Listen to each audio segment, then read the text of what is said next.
I just want to tell my friends that I'm reading Fourth Wing tonight. I'm very excited about it. And I don't know where you are, I made gluten-free, dairy-free, dark chocolate chip, banana blueberry muffins.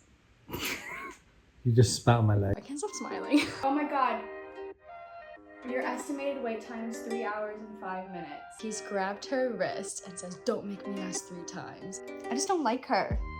At this point, I am perplexed, really perplexed why this book is the most hyped book of the last 10 years. Hello friends, welcome back to my channel. My name is Ragan. Today we're doing something a little bit different. We're still doing bookish life things, but I really want to create my perfect dreamy summer bucket list for 2023. Today is June 21st, so like we're in the middle of summer, but I am a part-time dance teacher here in England, and like the way the school's calendar works, it's different from America, so I'm teaching through the end of July. So I'm not like totally in the mindset of summer because I'm still like teaching. I'm not like out, at a pool, because I don't really like have access to that in London. So I just like want to create things that make me feel like summer. And this list has everything from like books I want to read, readathons I want to take part of, to places I want to explore in London, castles I want to visit, food I want to try, and maybe this will give you some inspiration to sit down and make your bucket list for this summer, because it's not too late to do that. I feel like summer goes through like the middle of September. My birthday is September 19th, and like technically I am a summer baby.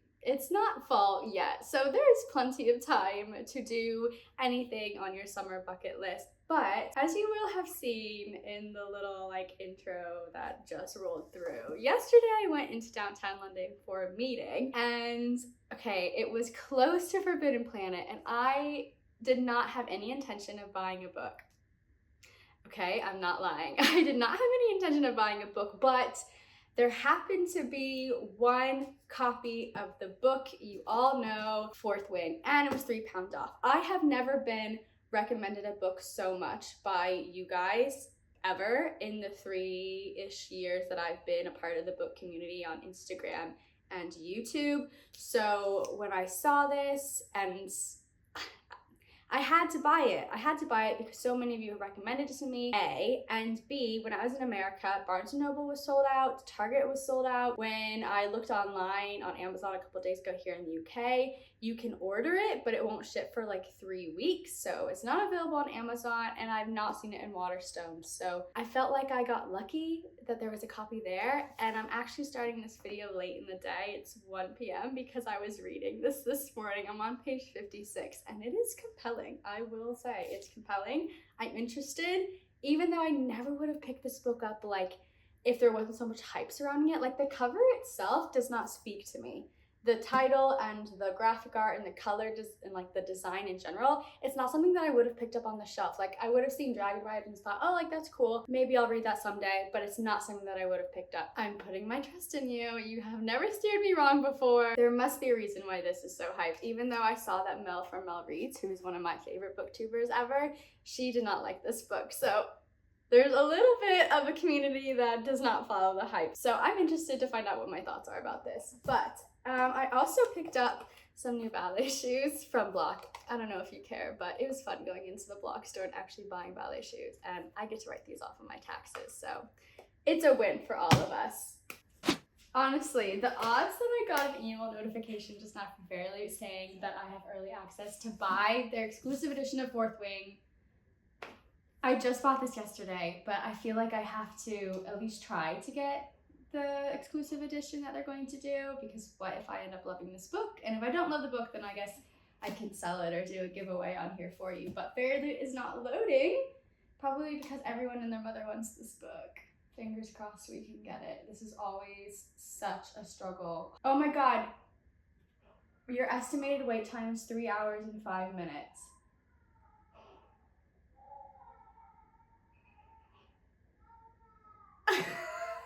I'm not gonna be able to get this book.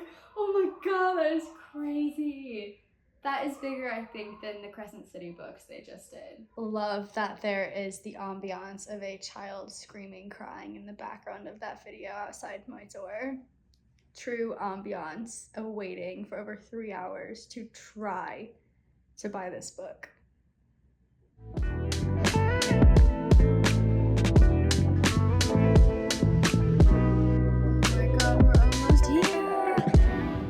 So, I didn't get it.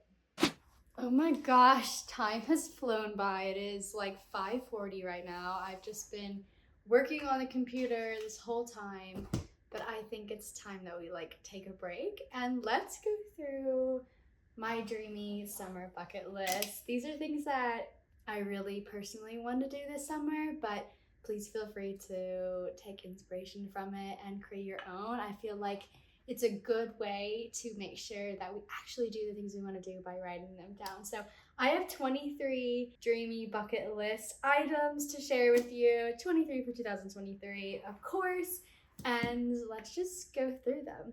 Okay, so in no particular order, but starting with number 1, I really would love to do a picnic in Hyde Park in central London.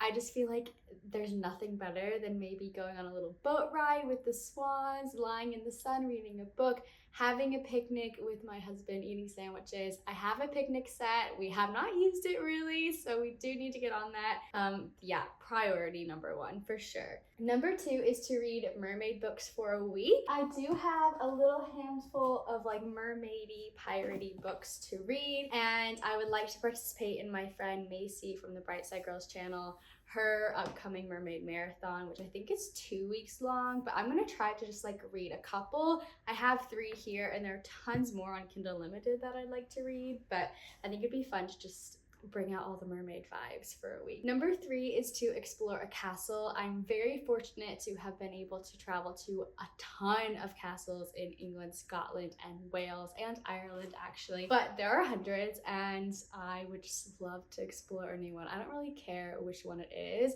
I don't care if it's a ruin, if there's a tour, what era or century it's from. I want to go. Number 4 is to complete a 24-hour readathon. I have tried and failed at this every single time I've attempted to do a 24-hour readathon. They usually turn into weekly reading vlogs, and you usually don't know when I fail because I just like turn it into a weekly reading vlog, but it always like generally starts out as a 24-hour readathon. So I'd like to try and actually accomplish one. Maybe read the books from my Daddy Rathdraw that I have been putting off all year.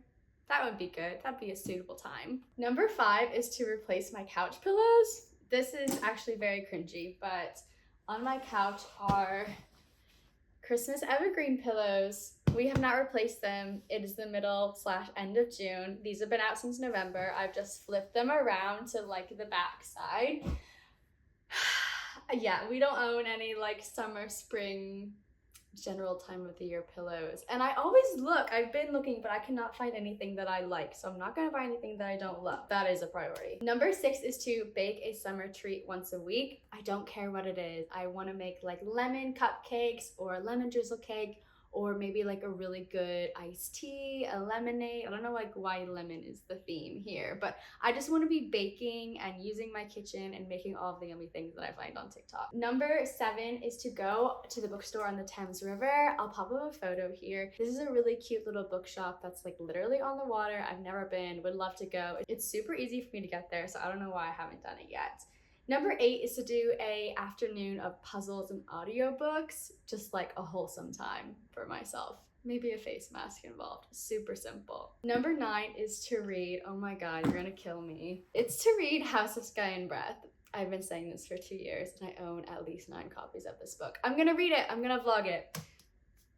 It should be higher up on the list. It shouldn't be number 9. It should literally be number 1. Number 10 is to go to 66 Books. This is a like book depot here in London. You've probably seen it on TikTok if you are part of the book community. I've known about it for a few years. It's not far from me, but like once every few months, they have a day where you can go and just buy a bunch of new books for like £3.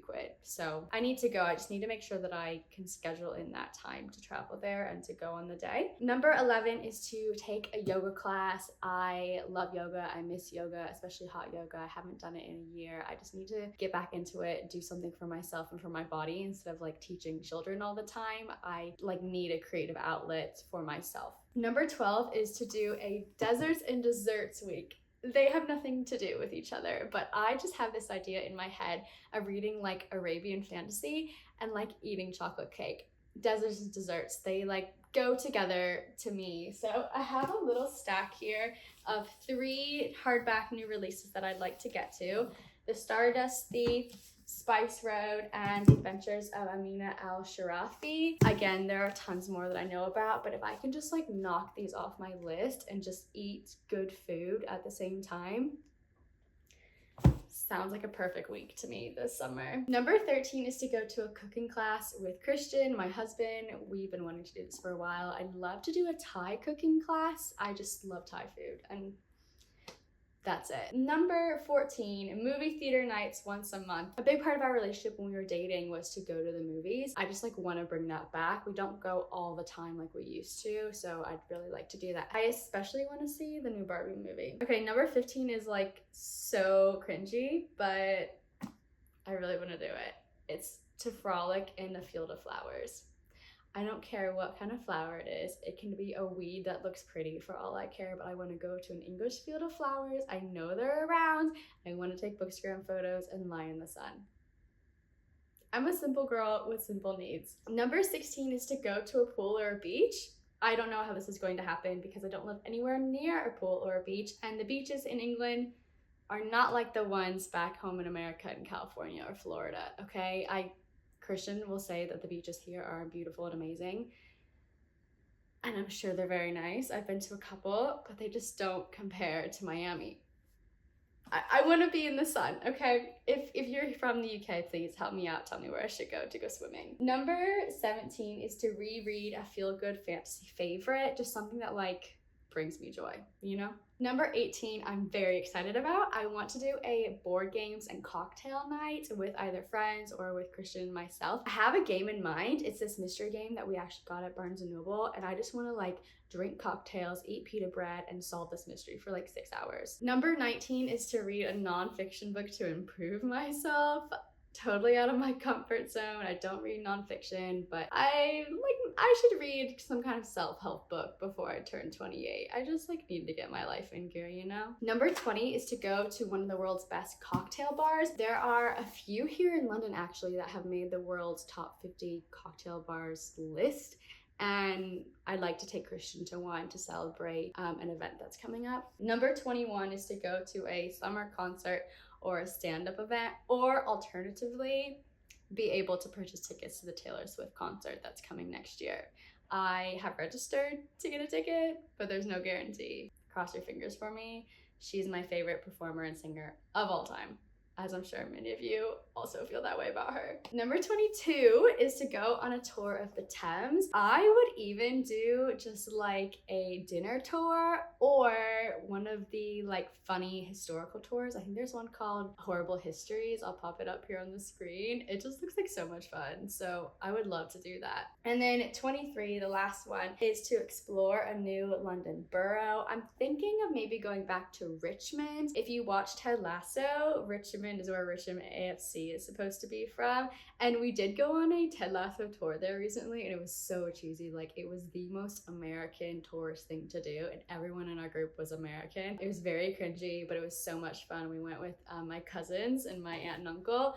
It's hilarious, but I'd love to go back to Richmond to like actually explore just the town itself, minus Ted Lasso. Let me know what you are planning to do this summer, what you've already done this summer, what you have in terms of like reading plans. I don't think I'm gonna make a video with like my most anticipated releases for the second half of the year or my reading plans for the second half of the year, because I'm discovering as time goes on this year, I am not a planner when it comes to reading. I am struggling to do the TBR jar. I haven't pulled a book from it in 2 months, and I haven't finished the books that I said I would read from that jar.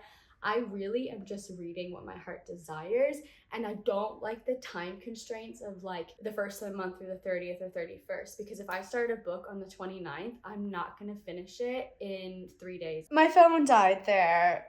Basically, I'm saying I don't like time constraints. So I'm going to be reviewing all of the books that I have read the first half of the year in like one video. But for right now, I'm not doing that. My YouTube video for my book swap, my mystery read book swap with my friend Brittani, is going live today, so I need to make sure that that's all ready to go. I need to edit another video that I have coming out of books I brought over from America.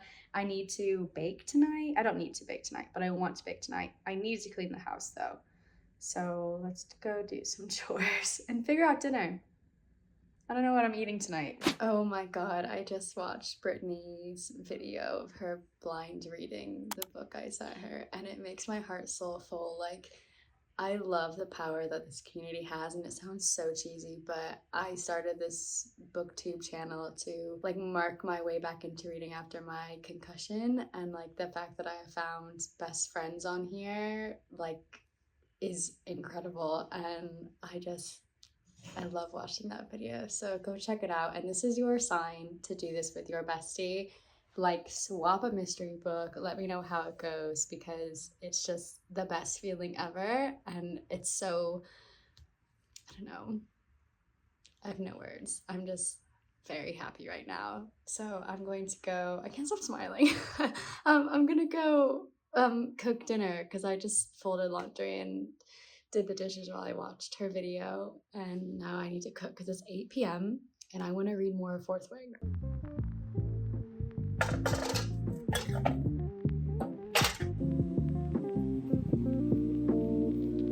So I made for the third night in a row this barbecue chicken. I made my own slaw for the first time, and then I brought this back from America. I know you're close to my face. Look at those chickens. I'm gonna try that again. I made gluten and dairy free. I made gluten and dairy free. What are they? Chocolate chip, blueberry. Blueberry Banana muffins. And these are not the healthy kind. I'm sorry, Christian. Why? Because I didn't feel like making them healthy. These are a decadent treat.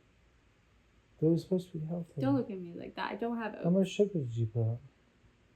I put in half a cup of sugar. Oh, Elizabeth, I didn't want to be fun. Christian, do you want one or not? Because I'm going to be enjoying my tasty treat tonight. Just get a really aesthetic shot of me just unwrapping this.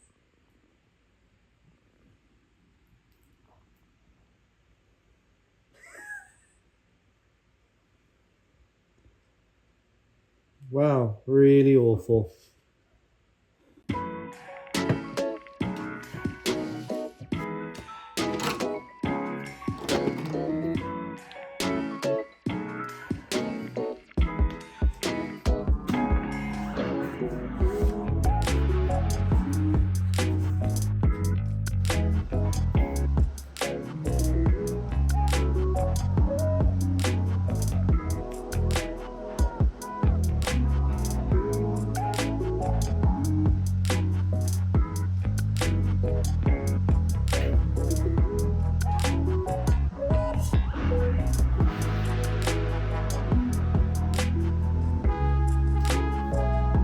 I got to page, what page did I get to?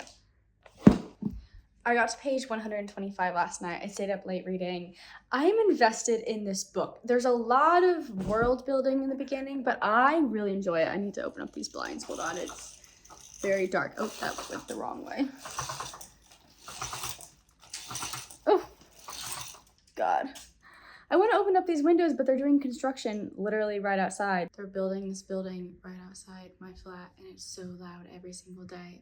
But it's hot in here, so I'm stuck. Anyway, I'm going to reward myself by continuing on with this book for like 30 minutes while I have a coffee, and then I need to crack on with work for the day.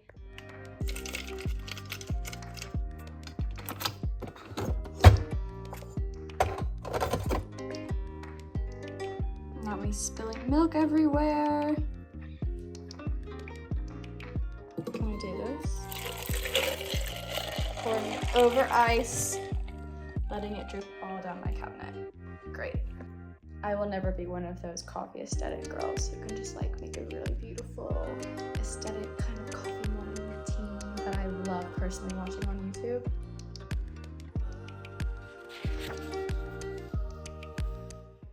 The criticism that I've heard about this book some of the criticism is that it's very cringy and cheesy with the love. But you know what? I really like it. I like the fact that Violet, our main character, is fully aware of how attracted she is to Xaden. Like, he wants to kill her and she knows it and she accepts it, but also every time he touches her, she gets like a little bit of a flutter in her chest. And I feel like that's real. You can not like someone, you can hate someone, but still appreciate how attractive they are, how beautiful they are. And she just owns it. She's like, yeah, I still find him attractive. I mean, I'm here for it. Like, this is hella cringy. He's grabbed her wrist and says, don't make me ask 3 times. And then she thinks to herself, why does he have to smell so good? Like mint and leather and something I can't quite identify. Something that borders between citrus and floral. Girl! Oh my god. But I love it. I have to go to work now, but I'm bringing Fourth Wing with me, although I hate reading on a hot underground subway. Like, it's not a fun time.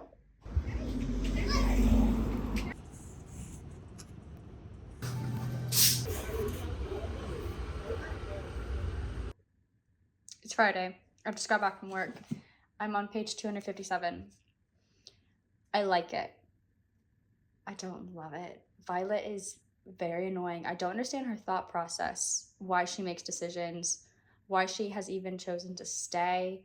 Like, she was given the option to leave this horrible death trap of a college, and she just like just thinks that she can just stay and she'll live and it's fine, and she doesn't. I just don't like her. I don't like her. I don't know. And also the dragons are talking. I wasn't expecting that. Like, the dragons can talk to the writers. And they're always in their head. So, like, it's just a bit...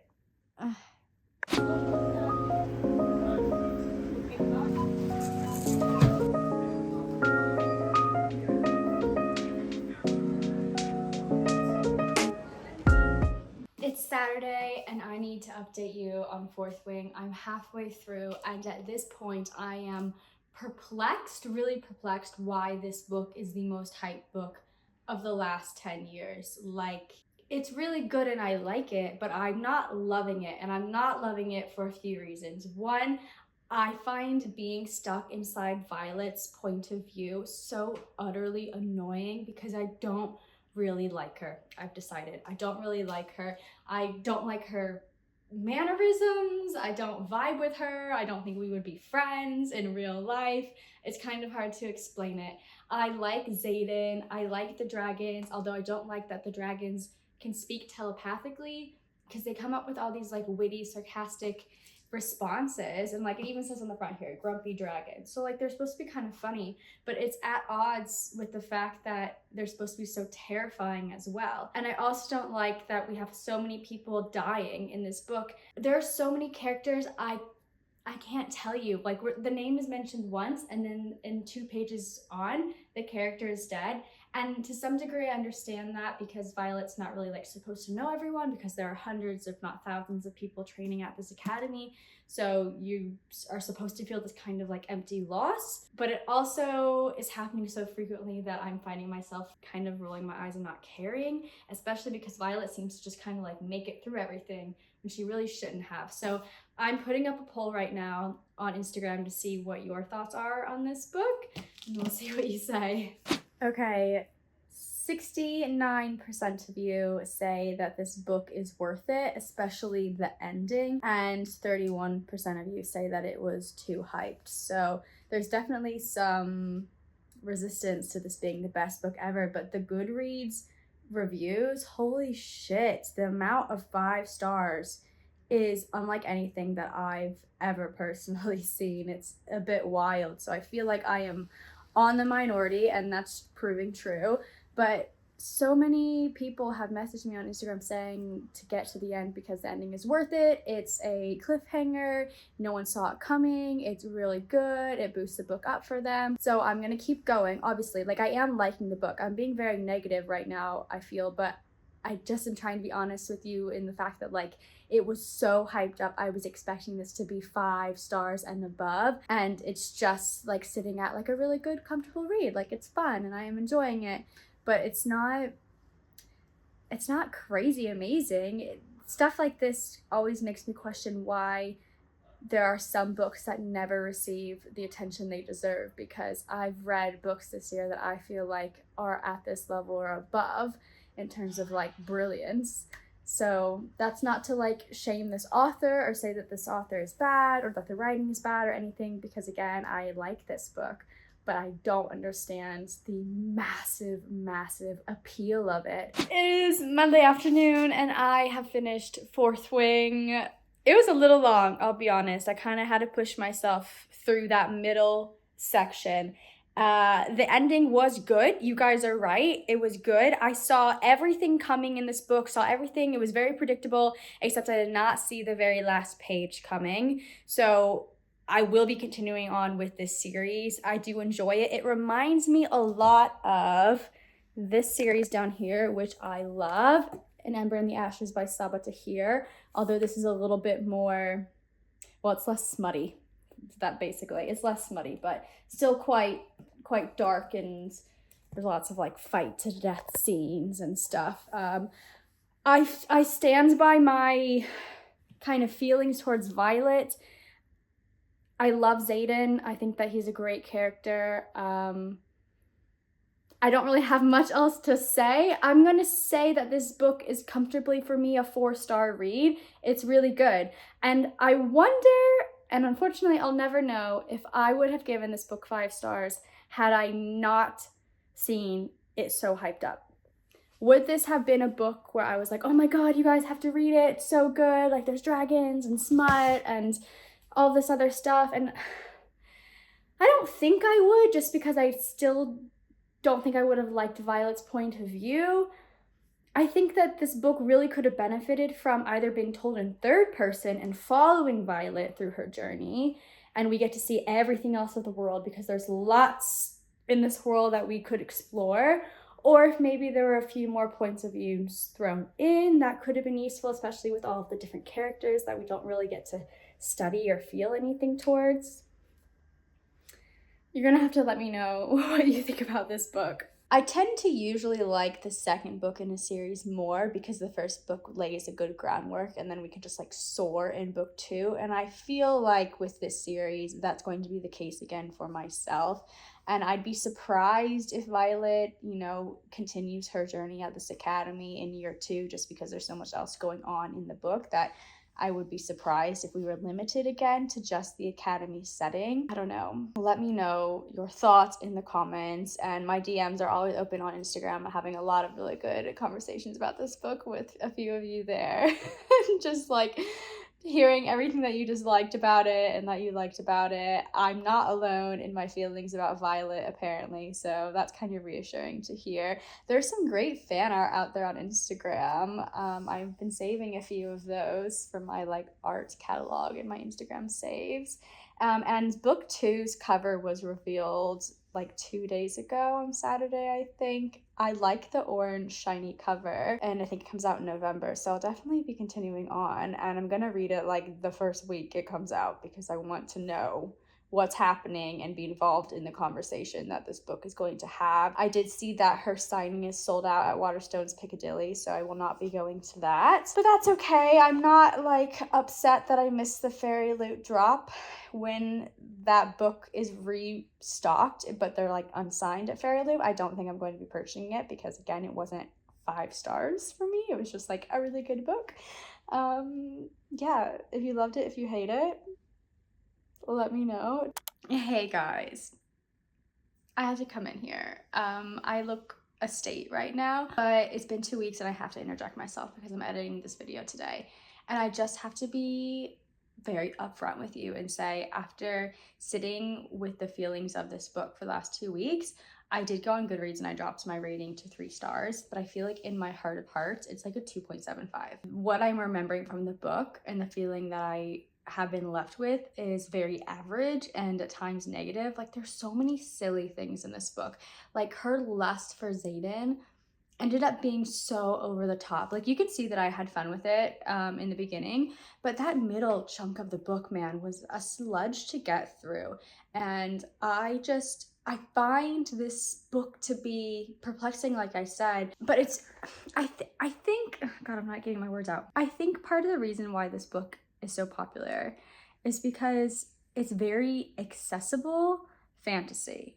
It's easy to understand, and the romance is parallel to the fantasy of the world, which normally I really like, but nothing was like heavy or it just wasn't great, you know? I'm having a hard time talking about it. I just am at a loss for words why this book is everywhere and people are still like, it's the easiest 5 stars I've ever given. That's great for you. That's great. I just don't understand how. There are so many silly things with the plot, like the fact that they don't have saddles, they're not strapped into the dragon. I thought that was bonkers from the beginning because all these people are dying because they're just like flying off the dragon doesn't catch them, and then they're dead, you know, straight away, and they're desperate for people to wage this war with the dragons, and yet everyone's dying because they can't bloody stay on top of the dragon. But you know, Violet, she gets a saddle from Satan and she's like, oh my gosh, you're so amazing, you're so thoughtful. I'm like, why don't they all have saddles? I thought about that in the beginning. And then I saw this really funny TikTok. If I find it, I'll link down below. But this girl reenacted how many times Violet fell off her dragon. It was like 24 times, and the video is just her just falling over and over and over again. Like, it was so funny and so like, it just really depicted visually how ridiculous some of the stuff in this book is. I don't understand why she ended up with 2 dragons. Everyone gets 1, but like Violet is so special she gets 2. Why? What was the point of it? I didn't even like the little one, the yellow one that everyone likes. I was just kind of annoyed every time this dragon showed up. Maybe I'm just heartless. Everyone loved the little yellow dragon. I was just annoyed, and I'm annoyed talking about it. So 2 weeks on, I'm not pre-ordering the sequel. I'll buy it. I'm sure I'll buy it and read it when it comes out, but I'm not desperate to pre-order it, and I'm not getting the fairyloot edition. And I kind of just want to take everyone who's only ever read this one fantasy romance book and just like put them in a chokehold and make them read all the books on my shelf. Just like open them up to a new world. Like, it's good that they like fantasy romance books. And if this is the first fantasy romance book that you've ever read, I'm happy for you. Welcome to the genre. But I want to give you so much more, you know? I feel like my thoughts are going to irritate a lot of people. But I just have to be honest. It's not a 4-star like I originally said for me personally. I don't know. I think people are very passionate about loving this book, which I can understand. I'm very passionate about Sarah J. Maas books, but I also know how ridiculous they are. I have rewatched with Sydney's videos making fun of those books probably 3 or 4 times each. They're so funny, and she's so right about all the ridiculousness in those books, but that doesn't mean I can't love it. And same with this book. Just because you love this book doesn't mean you can't see that maybe it's not a perfect book. And I can also appreciate that it's not a perfect book, but still say that I really enjoyed my time reading it, which I did. But then I still give it, 3 stars. That doesn't mean that it's a bad book. It's just one of those things. I don't know. I'm over talking now. This is one of those things that's gonna be like, we're gonna look back on at the end of the year and be like, oh yeah, 4th Wing. Drop a dragon emoji down in the comments below if you made it to the end of this video so I can thank you in the comments for being here with me. I hope that you enjoyed everything. I have a huge pile of laundry I'm sitting on. This is what I have to go fold right now. So I will see you in another reading vlog very soon. Bye.